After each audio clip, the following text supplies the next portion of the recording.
আচ্ছা কেএনএস ভাই, আমি যদি এক্সামিনারের মতামতের সাথে ডিসএগ্রি করি অথবা রাইটিং টাস্ক 2 তে যে এগ্রি না করে ডিসএগ্রি করি অথবা পার্শালি এগ্রি করি বা ডিসএগ্রি করি, তাহলে কি আমাকে মার্কস কমিয়ে দেওয়া হবে?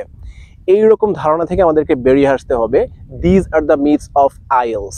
বিকজ আপনি যদি এক্সামিনারের কোনো একটা মতামতের সাথে ডিসএগ্রি করেন অথবা আপনাকে যদি এরকম কোনো একটা কোয়েশ্চেন করা হয় স্পিকিংয়ে যে এটা সম্পর্কে আপনার ধারণা নেই, অথবা যদি এরকম বলা হয় do you like that, would you like to go there, তখন আপনি যদি বলেন no, or if you say it's not my cup of tea, that means you actually dislike it, it will not decrease your mark or your score.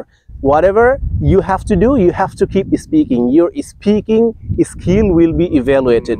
Your opinion doesn't matter there. So আশা করি আপনি বুঝতে পেরেছেন যে আপনি হ্যাঁ বলেন, না বলেন, এগ্রি করেন, ডিসএগ্রি করেন, that doesn't matter.